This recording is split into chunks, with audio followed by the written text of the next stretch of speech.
영원토록 하나님의 제배에 거하는 귀한 성도들이 되시기를 예수님의 이름으로 축원합니다. 많은 신학자들이 로마서를 성경의 보석이라고 이야기합니다. 그 보석 가운데 가장 가운데 빛나는 광채, 보석의 광채를 로마서 8장이라고 그렇게 이야기해요. 이게 보석 중에 보석이라고 이야기를 하죠. 심지어 종교개혁자인 마틴 루터 같은 사람은 만약에 말입니다, 성경 66권이 불타 없어진다 할지라도 로마서 8장만 주어진다고 한다면 모든 사람들이 구원받기에 부족함이 없다라고 이렇게 극찬을 한 장이 로마서 8장이에요. 우리 성도 여러분들과 저도 로마서에 있는 8장의 말씀은 이렇게 가끔씩 또 암송도 하고 또 그 말씀을 들을 때 힘을 얻곤 하지요. 근데 이 로마서 8장이 그렇게 귀한 이유는 무엇 때문에 그런가 하면 제가 생각할 때는 그런 것 같아요. 우리에게 예수 그리스도를 믿고 나도, 그리스도를 영접하고 나도 영적인 갈등이 끊이지 않죠.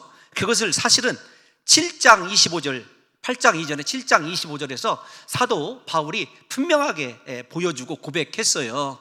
그리스도 예수로, 우리 주 예수 그리스도로 말미암아 하나님께 감사하리로다. 그런즉 내 자신이 마음으로는 하나님의 법을, 육신으로는 죄의 법을 섬기노라, 이렇게 고백을 했어요.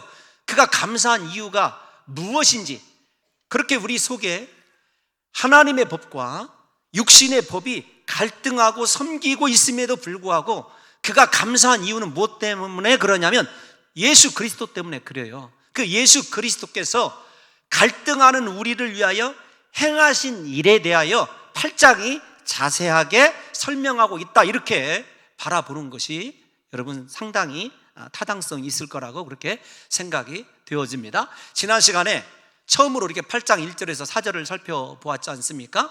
그 8장 1절에서 4절을 통해서 예수 그리스도 때문에 감사해야 될 이유가 무엇이냐면 그리스도 안에 있는 자들에게는요 결코 정죄함이 없다, 이렇게 이야기를 하시거든요. 두 번째로는 생명의 성령의 법이 2절에 나와요. 죄와 사망의 법에서 우리를 완전하게 해방하였다, 이렇게 이야기를 합니다. 그리고 죄와 사망의 법에서 해방되었다라고 하는 것이 어떤 상태에 있는지를 3절과 4절에서 설명을 해 주었거든요. 오늘 다시 저 말씀을 토대로 우리가 방금 봉독한 5절과 8절이 무엇을 의미하는지를 조금 함께 연결지어서 생각하여야 사랑하는 성도 여러분들이 로마서 8장을 조금이라도 더 분명하게 이해할 것 같다고 제가 생각을 하게 되었어요. 그래서 다시 1절에서부터 4절을 잠시 정리하고자 합니다. 여러분, 예수 그리스도 안에 있다라고 하는 말이 그러면 8장 1절에 무슨 말이냐라고 한다면, 안에서라고 하는 말과 예수 그리스도를 믿는다라고 하는 말은 동의어예요. 거의. 왜 그러냐면 믿음이라고 하는 헬라어 피스토스라고 하는 단어는 그 어근이 멋멋 안으로 던져넣다, 그런 뜻을 가지고 있어요. 그러니까 예수 믿는다, 그 말은 정확하게 표현하면 나를 예수님 안으로 던져 넣는다, 그 뜻입니다. 내가 예수님 안에 존재하는 것, 그것이 믿음이에요. 그러므로 예수 그리스도를 믿는다는 것은 우리가 예수님 안에 존재한다, 이렇게 해석해도 무방합니다. 여러분, 로마서 1장을 기억하십니까? 우리가 예수 믿는 자들 혹은 예수 그리스도 안에서 살아가는 자들은 로마서 1장 17절에 이렇게 말하고 있어요. 믿음이 얼마나 중요한가라고 하는 것을 다 같이 한번 읽어볼까요? 시작. 복음에는 하나님의 의가 나타나서 믿음으로 믿음에 이르게 하나니 기록된 바 오직 의인은 믿음으로 말미암아 살리라 함과 같으니라. 믿음으로 말미암아 산다. 예수 그리스도 안에서 결코 정죄함이 없다. 예수님만이 우리를 의롭게 한다. 여러분, 동일한 의미라는 것을 여러분들이 이해하셔서 예수님 안에 있다라고 하는 그 말은 내가 예수님을 믿고 예수님 안에 나를 던져 넣음으로 나는 없고 예수님만 존재하는 것이 예수 그리스도를 믿는 거죠. 그러니까 예수 그리스도를 믿는다라고 하는 믿음은요 주술적인 의미나 혹은 추상적인 의미가 아니에요.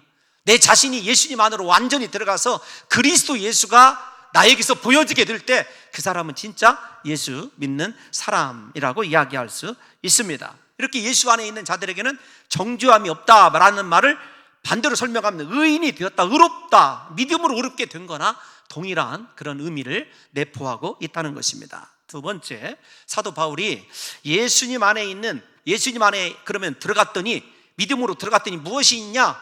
여러분, 생명의 성령의 법이 있다, 이렇게 이야기를 합니다. 2절 말씀을 하고 있어요. 그리스도 예수 안에 무엇이 있냐? 생명의 성령의 법이 있어요. 물론 예수님 안에 여러 가지 축복이 있지만 우리가 궁극적으로 누려야 될 것은 성령의 법이거든요. 생명의 성령의 법 때문에 죄와 사망의 법에서 우리가 해방되었어요. 저 말을 직접적으로 해석하면 생명의 법이, 성령을 이렇게 좀 가로 열고 닫고, 생명의 법이 너 안에 있는 사망을 덮었다. 생명이 사망을 덮으니까 사망이 물러가고 생명만 가득한 상태가 된 거죠. 예수님 안에만 생명이 있다라는 것입니다. 여러분, 율법은 죄로 오염된 우리를, 로마서 7장 이야기를 조금 딱딱하지만 다시 돌아가 보면 죄에서 해방시킬 수 없었죠. 하지만 성령님은 우리에게 죄에서 해방시켰을 뿐만 아니라 사망까지도 완전히 생명으로 덮어주심으로 우리가 이 땅에서부터 영생을 누리고 살아가도록 성령께서 역사하고 있다, 이렇게 저와 여러분들이 이해하셔도 상관이 없을 것 같습니다. 이 말씀을 좀 생각해 보면 3절도 한번 띄워놔 주십시오. 로마서 8장 3절을 띄워놔 보면 율법이 육신으로 말미암아 연약하다, 할 수 없다. 그러니까 육신이 연약하여 할 수 없다. 육신이란 단어를 여러분 잘 기억해 두셔야 돼요. 육신은 할 수 없다. 한번 그것을 머릿속에 좀 계속 생각하셨으면 좋겠어요. 근데 하나님은 하신다. 무엇을 하셨냐면 죄로 말미암아 자기 아들을 죄 있는 육신의 모양으로 육신의 죄를 정하셨어요. 무슨 말이냐면 예수 그리스도를, 하나님이신 예수 그리스도를 죄 있는 인간의 모양으로 보내시고 우리의 모든 죄를 그분에게 정하셨어요. 지우셨어요. 십자가에 죽게 하셨다, 그 말 아니겠습니까? 4절을 보게 되면 뭐라고 이야기하냐면, 육신을, 결과가 뭐냐면 따르지 않고, 이제는 육신 잘 기억하라고 그랬습니다. 육신을 따르지 않고 그 영을 따라 행하는 우리에게 율법의 요구가 이루어지게 하려 합니다. 예수 그리스도께서 십자가에서 성취하신 그 율법을 우리도 그 요구에 대한 성취자로 우리가 예수님 때문에 살아가게 되었다라는 거거든요. 여러분, 이걸 생각해 보면 하나님께서 구원의 우리를 향한 의지를 실행하시고, 그 실행의 대상자가 누구이시냐면 예수님이 우리 죄를 지시고 십자가에서 죽으셔서 우리를 의롭게 하셨어요. 그리고 성령 하나님은, 이제 중요합니다, 우리에게 언제나 생명의 능력으로 오셔서 죄도 사망도 덮어주심으로 말미암아 우리가 그리스도 안에서 모든 율법의 요구를 이룰 수 있는 능력 있는 인생을, 무엇이 요구해도 다 이룰 수 있는 능력 있는 인생을 살아가게끔 성령이 오셨다는 거죠. 그러니까 성부 하나님이 계획을 세우시고 성자 예수님이 그 계획을 실행하시고 성령께서 우리 곁에 거주하는 이 모습을 보면서 신학자들이, 그래서 우리의 구원은 완전한 겁니다. 내 생각과 내 계획과 인간적인 것이 철저히 배제되고 성부, 성자, 성령 삼위일체께서, 완전하신 하나님께서 나 같은 죄인의 구원을 이루어 놓으셨기 때문에 우리의 구원은 완전합니다. 그 하나님의 사랑에서 우리를 끊을 자 없으리라. 그래서 로마서 우리가 잘 아는 대로 8장 마지막 절이 그것을 노래하고 있는 거죠. 여러분들에게 딱딱한 이야기를 다시 해서 죄송하지만 사랑하는 성도 여러분과 저를 향한 하나님의 그 구원이 이렇게 완벽합니다. 철저히 인간이나 나의 죄는 배제시키시고 하나님, 성자 예수님, 성령 하나님이 나 같은 죄인을 구원시키시기 위해서 나에게 오시고 나와 동행하시며 끝까지 생명의 성령의 법으로 우리를 지켜주는 그 장면을 한번 생각해 보십시오. 우리가 얼마나 존귀한 자인지를 깨닫게 되리라고 생각이 되었습니다. 그러나 한 가지 지난 시간에 가장 중요하게 우리가 깨달아야 할 것은 무엇이냐면 율법의 요구를 이루는 삶, 이렇게 말씀을 드렸어요. 우리가 성령의 생명의 성령의 법에 의하여 하나님의 생명으로 다스림 받으면 예수 그리스도처럼 율법의 요구를 모두 다 이루는 삶을 살아가는 거다. 믿음 안에서 우리는 비록 넘어지고 실패해도 예수 그리스도를 믿기 때문에 그리스도께서 이루어 놓으신 그 구원에 합당한 삶을 살아간다, 이렇게 말씀을 드렸는데, 그것이 죄질 수 있는 자유를 주신 것은 아니다, 이렇게 분명히 말씀을 드렸습니다. 제가 무슨 말이냐면 우리가 죄와 사망의 법에서 해방되었다는 것이 율법에 불순종할 수 있는 자유를 얻은 것은 아니에요. 모든 율법을 지켜야 됩니다. 제가 이 부분을 지난 시간에 조금 미진하다고 생각했기 때문에 제가 여러분들에게 다른 성경을 통해서 도대체 우리가 예수님 안에서 거듭났고 믿음으로 살아간다면 왜 하나님의 말씀을 지켜야 되는가, 율법을 지켜야 되는가 라고 하는 것을 여러분들에게 설명할 거예요.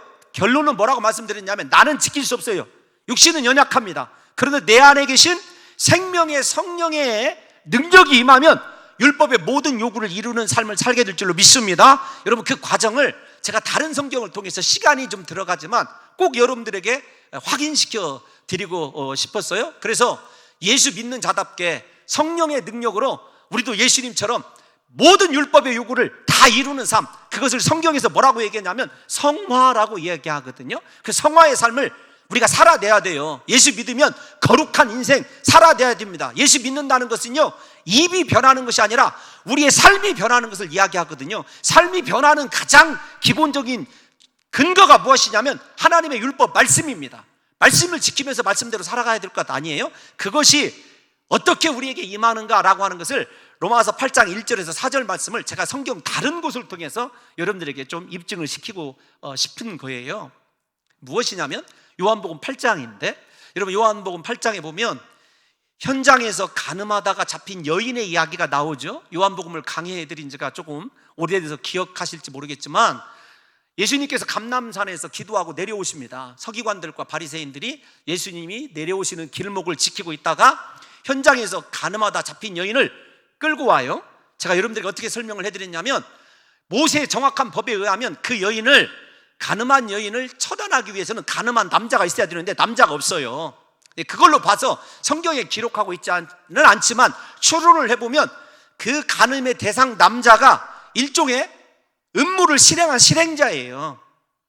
너무 설교가 방대해지니까 다시 좀 초점으로 돌아오면, 그 여인을 데리고 와서 예수님께 서기관들과 바리새인들이 질문을 합니다. 모세는 가늠하다가 잡힌 여인을 돌로 치라고 명하였는데 선생님은 어떻게 하시겠습니까? 이게 사실은 굉장히 예수 그리스도에게 곤란한 정도가 아니라 심각한 함정에 빠뜨릴 수 있는 질문이거든요. 왜냐하면 만약에 예수님께서 그 여인을 용서해야 된다, 그러면 사람들이 당신을 선지자라고 하고 특히 가로 열고 닫고 하나님께로부터 온 선지자라고 하는데 어찌하여 선지자가 율법을 어기십니까? 이런 것이 되거든요. 반대로 돌로 치라 그러면 좋다, 율법대로 돌로 치라 라고 말씀하시면 당신이 지금까지 가르친 용서와 사랑의 교훈, 특별히 마태복음 우리가 잘 아는 11장 28절 수고하고 무거운 짐진 자들아 다 내게로 오라 내가 너희를 쉬게 하리라. 유대인들에게 죄는요 수고하고 무거운 짐이에요. 인생의 삶의 문제가 아니라 죄의 짐이 가장 무거운 거거든요. 그렇게 해결해 준다고 당신에게 오라고 해놓고 당신은 왜 그 사람을 돌로 쳐 죽이라고 합니까? 가르침과 모순이 되는 거죠. 그러면 수많은 사람들이 그리스도께서 가르친 대로 행하지 않는다는 것 때문에 예수 그리스도가 정체성의 모순에 빠지게 되는 것 아니겠습니까? 그런 함정에 있었을 때 예수님께서 좋다, 율법을 먼저 성취하십니다. 이거 잘 들으셔야 돼요. 여기서부터는 율법을 먼저 성취하셔요. 율법의 요구대로 그녀에게 돌로 치라. 원어를 읽어보면 돌로 치라는 것이 먼저 앞에 나와요. 그래서 제가 먼저 하는 거예요. 돌로 쳐라. 그러나 너희 마음을 돌아봐서 죄가 확인되지 않는 사람만 돌로 치라, 이렇게 얘기를 하는 거죠. 그 말을 들었을 때 사람들이 지난날에 멀리 있는 죄가 아니라 방금 전에 예수 그리스도를 잡아 죽이기 위해서 자기들끼리 정말로 연약한 여인 하나를 희생시켜서 일종의 미끼로 삼아서 예수 그리스도를 잡아 죽이려고 했던 그들의 죄들로부터 가까운 죄가 그것 아닙니까? 생각나니까 돌을 내버리고 다 물러갑니다. 예수님이 율법의 요구대로 명하셨어요? 그 다음에 예수님은 율법의 성취를 어떻게 하셨냐면 그 여인에게 해요. 여인에게 다가가시죠? 버려두신 것이 아닙니다. 다가갔어요. 모든 사람들은 율법의 요구대로 할 셈을 알고 다 도망갔는데 예수님은 다가가셨어요. 질문을 합니다. 여인아, 너를 지금 성경에 고발하던 자, 옛날 성경에 고소하던 자들은 어디 있느냐? 이 말이 중요해요. 그 다음 말이 너를 정죄하는 자들이 없느냐? 이렇게 물어보십니다. 두 가지 단어가 쓰여요. 고발, 정죄라고 하는 단어가 쓰입니다. 그런데 그 여인이 참 기가 막히게 대답을 해요. 뭐라고 대답을 하냐면 주여 그 여인의 입에서 나오는 말이 무슨 말이냐면 주여, 그 다음에 없나이다 이렇게 대답을 해요. 자기에게 율법이 아니라 죄인인 자기에게 다가와서 율법의 근본 목적인 긍휼과 자비와 사랑으로 그녀에게 대화하는 순간에 예수 그리스도가 퀴리오스, 자신의 주임을 깨닫게 된 거죠. 주라고 고백하는 그 순간에 그 여인이 누구 안으로 들어왔냐면 예수님 안으로 들어왔어요. 그랬을 때 예수님이 뭐라고 대답을 하시냐면 나도 너를 정죄하지, 오늘 본문에 나와 있는 거예요, 정죄하지 않겠다, 이걸로 끝난 것이 아닙니다. 뭐라고 말씀하셨죠? 우리가 다 아는 대로 다시는 죄를 짓지 말라. 여러분, 이게 8장 1절에 4절의 정확한 의미예요. 우리가 예수 믿고 거듭났습니다. 예수님 안으로 들어갔습니다. 그러면 어떻게 해야 되죠? 율법의 요구를 이루는 삶을 살아야 되기 때문에 다시는 죄를 범치 않아야 되는 거예요. 그 다시는 죄를 범치 않아야 되는 힘이 우리에게는 없습니다. 육신은 연약해요. 누구에게 있냐면 예수님께서 보내주신 성령으로 말미암아 우리가 율법의 요구를 이루며 살게 될 줄로 믿습니다. 이것이 4절까지 얘기해요. 그러면 여러분들 제 말이 맞는지를 일단 요한복음 8장 10절 11절 두 절만 읽으면서 확인해 볼까요? 시작. 일어나사 여자 외에 아무도 없는 것을 보시고 이르시되 여자여, 너를 고발하던 그들이 어디 있느냐? 너를 정죄한 자가 없느냐? 대답하 주여 없나이다.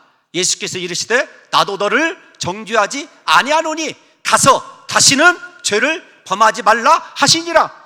아멘. 이것이 여러분 3절에서 4절에 있는 이야기입니다. 우리가 예수님 안으로 들어가서 그리스도가 나의 구주 되심을 고백했다고 한다면 우리에게 어떤 책임이 있냐면 다시는 죄를 짓지 않는 말씀에 근거해서 말씀에 순복하는 삶을 살아야 된다는 것이죠. 사랑하는 성도 여러분들과 제가 예수 그리스도 안에서 정죄함이 없다, 여러분 그 말을 다른 말로 표현하면 이제부터 거룩한 삶을 살아야 된다는 것입니다. 죄와 사망의 죄와 사망에서 벗어나는 결과가 무엇이냐면 다시는 죄를 범치 않으며 율법의 요구를 이루며 살아가야 되는 거예요. 거룩한 삶을 살아야 되는 것입니다. 그리스도의 은혜로 정죄에서 벗어난 사람들은요, 그 구속의 은혜에 걸맞게 율법의 모든 요구를 성취하며 살아가야 돼요. 다시요, 육신으로는 할 수 없습니다. 성령을 의지하면서 그렇게 살아가야 된다는 거예요. 하나님께서 출애굽한 이스라엘 백성들에게, 구원받은 이스라엘 백성들에게 강조하신 것이 무엇이죠? 거룩 아닙니까? 특별히 레위기를 왜 거룩한 책이라고 하냐면 레위기에 보면 가장 많이 나오는 단어가 거룩하라는 단어거든요. 내가 거룩하니 너희도 거룩하라. 우리의 구원자이신 예수 그리스도가 거룩하시다면 우리가 당연히 그분 안에서 생산해내야 되는 것이 무엇이죠? 거룩인 거죠. 율법의 요구를 이룬 거룩이 우리 삶 가운데 있어야 된다는 것입니다. 그런데 가장 중요한 것은 무엇이냐면 오늘날 예수 그리스도를 믿는 우리의 삶이 그렇게 율법의 요구를 성취하면서 거룩한 삶을 살아내지 못하는 것이 문제라는 거죠. 여러분 다 잘 알고 있지 않습니까? 왜 그렇게 기독교가 지탄받고 있는지, 우리의 삶이 왜 그렇게 선교사적인 삶을 이루며 살아가지 못하냐면 사실은 오늘 본문에 의하면은요, 우리가 아직도 성령을 따라 살아가는 것이 아니라 육신을 따라 살아가기 때문에 그래요.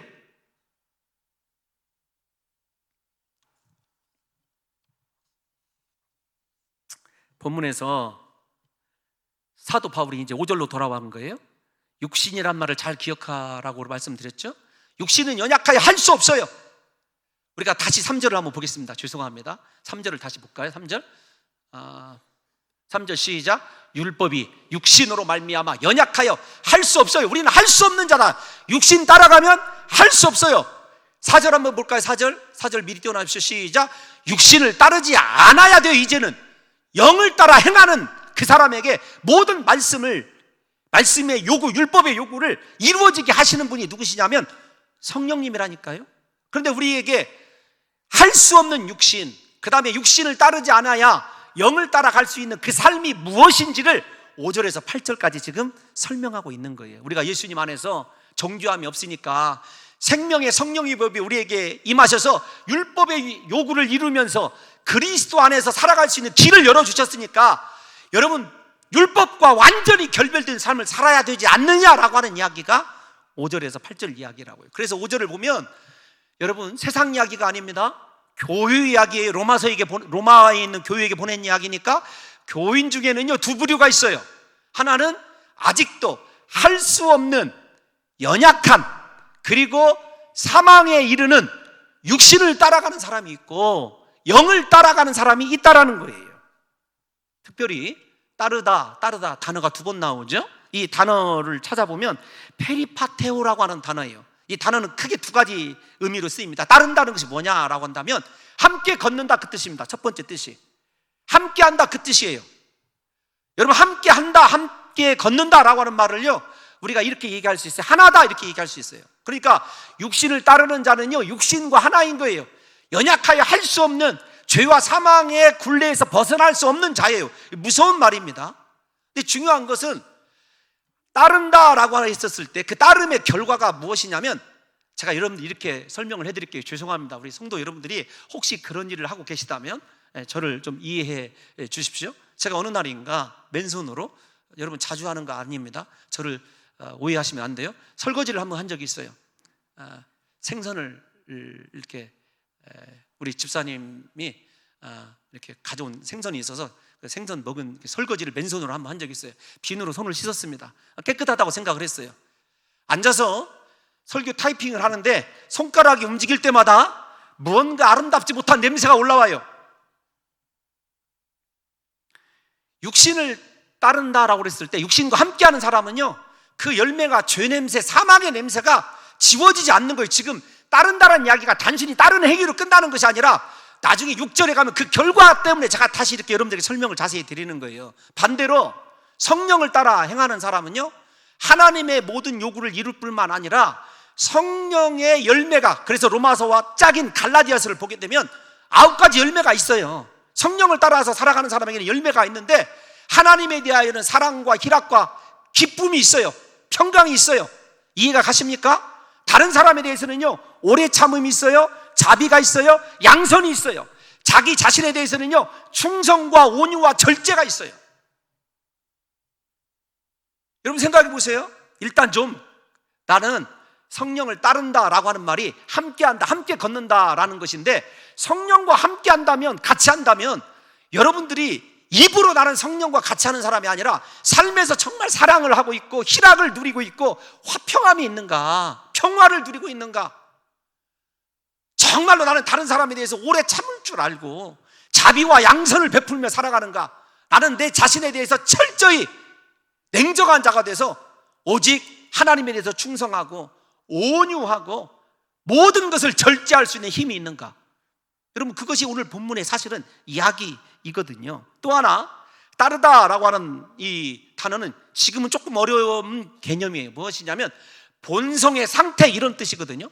따른다라고 했었을 때 제가 여러분들에게 이렇게 말씀을 드리면 좀 설명을 잘 드려야 될 텐데, 여러분 이렇게 어떻게 설명을 해야 될까요? 끝에 낚싯바늘이 걸려 있어요. 낚싯바늘이. 근데 이렇게 실이 막 엉켜져 있어요. 처음 실을 이렇게 잡아서 이렇게, 또 망하면 안 되는데 제가 이렇게 잡아다녔어요. 맨 처음에는 바늘이 가려져 있다고 생각해 봅시다. 가려져 있는데 막 이 실을 잡아다녔어요. 근데 끝에 날카로운 낚싯바늘이 딱 드러나요. 따른다라고 그랬었을 때 맨 처음에 우리가 볼 수 있는 것이 본질이 아니에요. 이 말을 제가 쉽게 얘기해 드리면 이런 거예요. 겉으로는 예수 믿는 사람인데 나중에 깊이 들어가 보고 계속 잡아다녀 봤더니 나오는 것이 성령이냐 육신이냐. 하나님은 우리 저울에서 달아보거든요. 여러분, 그 따른다는 말이 그렇게 복잡한 단어예요. 그래서 따른다라고 하는 것을 본성의 상태라고 이야기하는 건 무엇이냐면, 본성이 그들의 사고와 행위를 결정하기 때문에 그래요. 그러니까 그 사람이, 우리가 뭐 아동심리 이런 것이 아니더라도 왜 저런 행동을 보이는가라고 하는 것을 보게 되면, 쫓아가 보면은요, 부모에게 문제가 있든지 나름대로 가정의 환경에 문제가 있든지 근본적인 문제가 드러나잖아요. 우리가 신앙생활 지금 하고 있는 이 모습이 사실은 우리 본능, 무엇을 따르고 있는지, 정확히는 그것의 본질이, 주인이 무엇인지를 알 수 있다니까요. 여러분들이 지금 신앙생활하는 그 모습을 바라보면 무엇에 의하여 움직이고 있는지를 우리가 정확하게 볼 수 있어요. 그것이 지금 성경에 따른다라고 하는 얘기예요. 그리고 육신은 지난번에 설명을 해드렸습니다. 육신은 무엇이냐면 크게 성경적으로 세 가지입니다. 영어 성경에서는 대부분 flesh라고 하는, 여러분 이 그냥 직접적으로 여러분의 도움이 되기 위해서 설명하는 거예요. 제가 저속한 사람이기도 하지만 고기를 얘기해요. 고기 덩어리. 하나는 육신을 얘기할 때 무엇을 얘기하냐면 우리가 잘 아는 대로 습관, 그런 것도 여러분 육신이라고 표현을 합니다. 특별히 잘못된 성품을 얘기할 때 성경에서 마지막 육신 얘기하면은요, 하나님과 철저하게 분리되어서 죄로 오염된 사람, 이렇게 얘기할 때 육신이라고 얘기하죠. 그러므로 죄의 지배를 받아 죄로 오염되고 타락한 죄악된 인간 본성을 의미하는 거죠. 육신이. 이 사람은요 절대로 하나님과 분리되어 있기 때문에 자기중심적으로 살아요. 본능적으로 죄와 사망을 추구하게 되어 있다니까요. 중요한 것은 무엇이냐면 육신의 일을 좇는 자들은 육신의 일만 생각합니다. 성령을 따라 살아가는 사람은 성령의 일만 생각해요. 그것이 여러분 5절과 6절의 이야기예요. 여러분, 성령으로 거듭난 사람이 성령의 일만 생각한다. 그 사람은 무슨 사람이냐면 우리 속에서 하나님의 형상이 회복되어지는 것, 앞에서 얘기한 하나님의 열매를 맺어나는 삶을, 그것만 고민하는 거예요. 세상에 먹고 마시고 여러분 입을 것 때문에 염려하는 것이 아니라 어떻게 하면 내가 하나님을 영화롭게 할까? 어떻게 하면 내 속에서 하나님의 형상이 회복되어질까?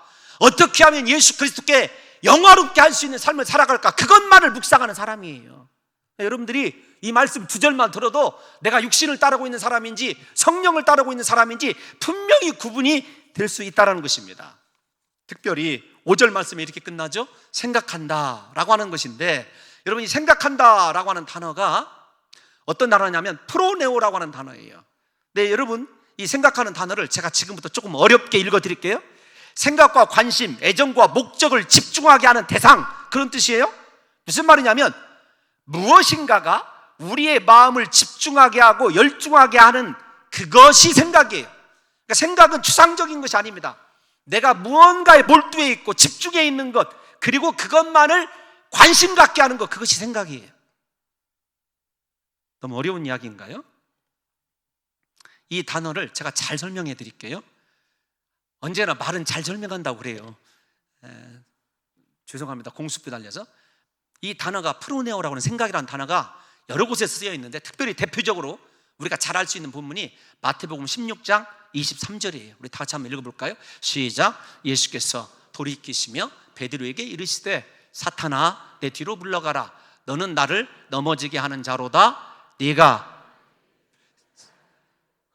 사람의 일을, 두 번 쓰여 있는데 똑같이 프로네오가 쓰여져 있어요.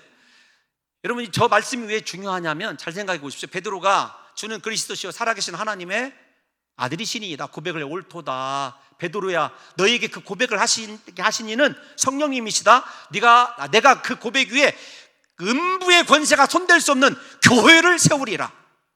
네가 땅에서 매이면 하늘에서 매일 것이고 네가 땅에서 풀면 하늘에서 풀릴 것이다. 엄청난 약속을 해주셨어요. 잘 들으셔야 됩니다. 그런데 그 고백을 들으신 예수님께서 내가 십자가에 못 박혀 죽어야 된다. 그러니까 베드로가 예수님을 꾸짖죠. 절대로 그리하지 마세요. 우리말 성경에는 완화시켜서 나오고 있습니다만 원어 성경에 보면 베드로가 예수님을 꾸짖은 것으로 되어 있어요.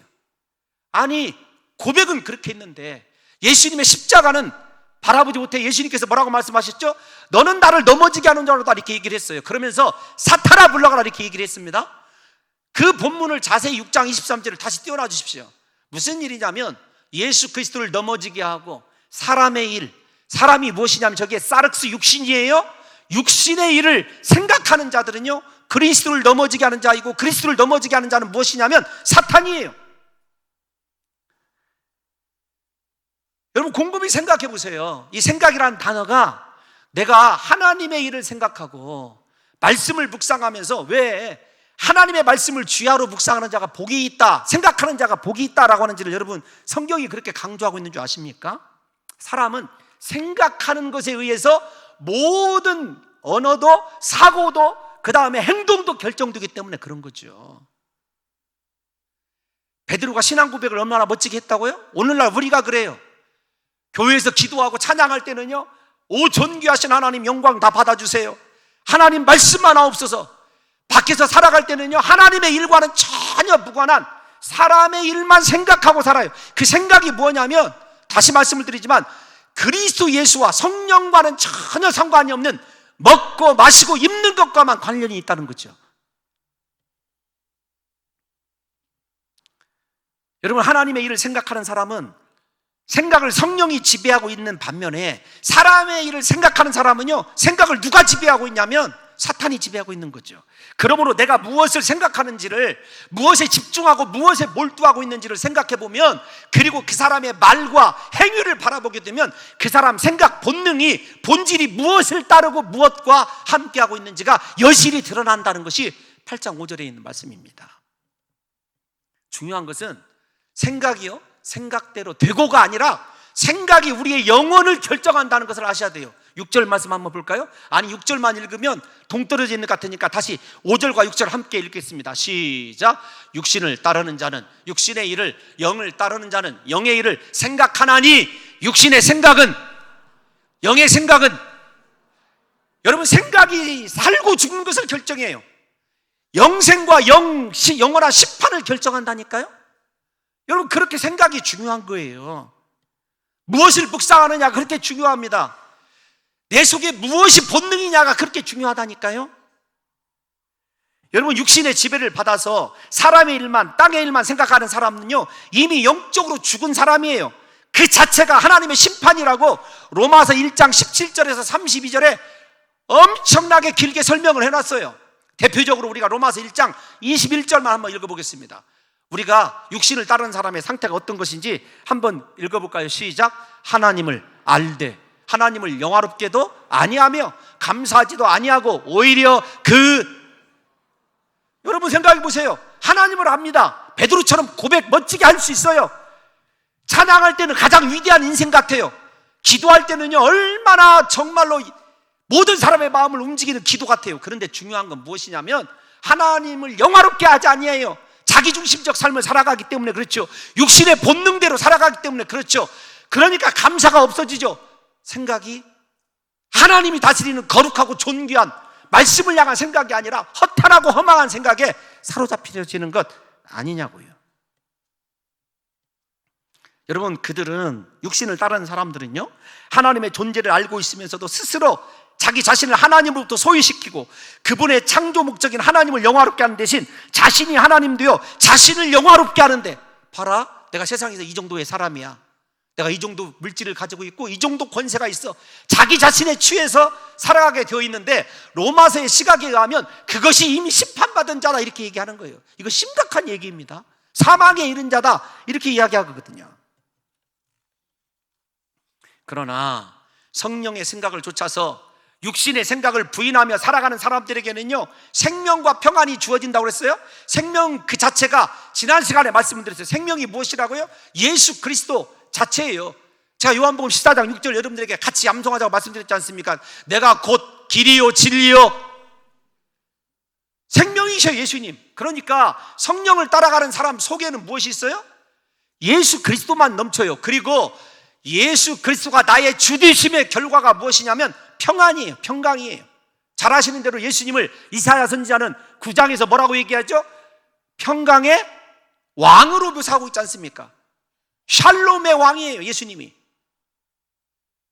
예수님이 다스리는 사람은요, 세상을 초월해 있기 때문에 어떠한 상황 속에서도 평화를 누릴 수 있는 거예요. 그래서 예수님께서 십자가를 지시기 전에 제자들이 근심하고 낙심하니까 어떻게 하셨죠? 내가 너희에게 평안을 끼치노니 내가 주는 이 평안은 세상이 너희에게 주는 것과 같지 아니하리라. 너희는 마음에 근심하지도 말고 두려워하지도 말라. 여러분, 이게 진정한 예수님의 주되심, 다시요, 예수님이 나의 메시아이고 주되심을 고백하고 그 안에서 살아가는 사람은요, 절대로 요동하지 않아요.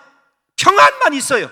시편을 여러분들에게 굳이 인용하지 않아도 평화가 무엇을 얘기하는지 잘 알고 있지 않습니까? 그러니까 성령을 따라서 살아가는 사람은요, 예수님의 생명이 공급돼서 영생이 시작됐어요. 뿐만 아니라 주님이 완전히 그 사람을 장악하고 다스리기 때문에 요동하지 않습니다. 염려하지 않습니다. 흔들리지 않습니다. 요한복음 14장 1절의 말씀대로 너희는 마음에 근심하지 말라. 하나님을 믿으니 또 나를 믿으라. 근심과 염려가 없는 거죠. 왜 우리가 염려하고 근심하고 낙심합니까? 믿음의 문제예요. 정확히 얘기하면 성령을 따라 살지 못하기 때문에 그런 거죠. 우리의 생각은 앞에서 말씀드린 대로 단순한 사고의 행위가 아니라 하나님에 대한 근본적인 태도예요. 혹은 하나님과의 관계의 실제를 얘기합니다. 무엇을 생각하냐가. 그리고 그 열매가 이토록 무서운 거예요. 여러분 곰곰이 생각해 보세요. 한 주간을 살아가면서 나는 무엇을 생각하며 살아가는가? 죄송한 표현 한번 쓸게요. 나는 무엇에 미쳐서 살아가고 있는가? 여러분을 미치게 하는 그것이 여러분의 주인이에요. 하나님이 나를 미치게 하고 말씀이 나를 미치게 한다면 여러분 그 하나님의 사명에 은혜에 붙들려서 얼마나 고귀한 삶을 살아가겠는지 한번 생각해 보시자고요. 사탄은요 절대로 그렇지 않습니다. 너 육신도 정확하게 누리고 너 먹고 살면서 하나님의 일은 나중에 해도 된다. 뭐 여러분 그런 거 아닌가요? 그런데 육신의 생각이 사망에 드는 이유는요 단순해요. 7절 말씀이거든요. 여기서부터 조금 빨라요. 7절 말씀을 보면 육신의 생각이 뭐냐? 시작. 하나님과 원수가 된 거예요. 하나님과 원수가 된 그 존재가 사탄이라는 것을 제가 프로네오라는 단어를 여러분들에게 설명해 드리면서 이미 해드렸어요. 육신의 생각은 근본적으로 하나님에 대하여 뿌리 깊은 적대감을 갖고 있어요. 이 적대감이 하나님에 대한 반역으로 이어지는 거죠. 이러한 현상을 사도 바울은 뭐라고 얘기하냐면 반역하고 거역하는 것을 하나님의 법에 굴복하지 아니한다. 첫 번째, 하나님의 말씀에 순종하지 아니에요. 할 수 있는데 안 하는 거예요. 저것은 무슨 말씀인지 이해하세요? 하나님의 법도 알고 하나님을 알아요. 근데 영화롭게도 아니하고 감사하지도 아니에요. 왜 그러냐면 할 수 있는데 않는 거예요. 두 번째, 할 수도 없어요. 그 사람은 이미 마음의 심판을 받아서 할 수도 있는데 안 하는 것과 할 수 없는 것과 차이가 무엇인지는 잘 모르겠지만 제 생각에는 할 수 없는 사람은 어쩔 수 없는 거예요. 그런데 할 수 있는데 안 하는 것이 조금 더 나쁜 것 같아요. 개인적으로 보면 순종의 능력이 없는 거죠. 여러분 여기 굴복이란 단어, 하나님의 법에 굴복이란 단어가 무엇이냐면요 이성적으로는 하나님의 말씀에 도저히 순종할 수 없지만 하나님의 말씀 때문에 자기를 쳐서 복종시키는 것이 굴복이에요. 그 굴복에 대한 좋은 예가 예수 그리스도 아닙니까? 예수님께서 십자가를 앞에 두시고 아버지여 할 수 있으시거든 이 잔이 내게서 지나가게 하옵소서 그러나 나의 원대로 마옵시고 아버지의 원대로 하옵소서. 이게 굴복입니다. 여러분 신앙생활이 가장 복 있게 하냐 그렇지 못하냐의 차이점은요 내가 하나님의 말씀 앞에서 어떤 태도를 갖고 있느냐예요. 도저히 순종할 수 없는 상태, 도대체 정말로 할 수 없는 상태, 나에게 어떻게 하나님이 이런 명령을 하실 수가 있어? 그런 상황 속에서도 하나님의 말씀이 자기를 다스리면은요 그 사람 생명의 성령의 법에 의하여 예수님의 주되심인 생명과 평안을 누리는 사람이에요. 이 예를 다시 말씀을 드릴게요. 만약에 아담에게 하나님께서 선악과를 따먹는 날에 네가 정령 죽으리라, 사탄이 와가지고 너 그거 따먹으면 하나님과 같이 되리라 그랬을 때 아담이요 정령 죽으리라는 말씀을 가지고 사탄의 유혹을 물리쳤다고 했다면 아담의 인생이 어떻게 달라졌겠느냐고요. 굴복할 수 없다니까요. 가인이 자신의 예배가 거절당했어요. 하나님께 분노하고 안색이 바뀌었었습니다. 그래서 하나님께서 창세기 4장 7절에 보면 이렇게 말씀하셔요. 죄가 문 앞에 엎드려져 있느니라. 죄가 너를 원하나 너는 죄를 다스릴지니라. 가인이 이 말씀을 붙들고 자기 자신의 분노와 안색의 변함을 다스렸다고 한다면 가인의 인생이 어떻게 되겠느냐고요. 어떻게 바뀌었을지 여러분 상상도 할 수 없잖아요. 얼마나 은혜로운 삶을 살았을까요? 그런데 여러분 우리가 성령에 의하지 아니하고는요 말씀이 나를 다스리고 말씀이 나를 거꾸로 때려 하나님 앞에 굴복시키는 이 삶 살기가 어렵다라는 것을 사도 바울이 얘기하는 거예요. 그래서 우리가 늘 성령 충만해야 하나님의 은혜로만 내 자신을 이길 수 있어요. 여러분 외부의 시험과 여러분 오는 고난은요 어쩌면 감당하기 쉬워요. 그런데 내 안에서 일어나는 갈등은요 참 다스리고 이기기가 어렵더라고요. 성령이 아니고는. 성령과 함께 걷는 사람의 특징은요 하나님의 어떤 말씀이 주어져도 어떻게든지 순종해낸다는 거예요. 복종해낸다는 것입니다. 그리고 그 순종을 통해서 하나님을 어떻게 한다고요? 기쁘시게 하는 거예요. 우리 다 같이 8절 한번 읽어보겠습니다.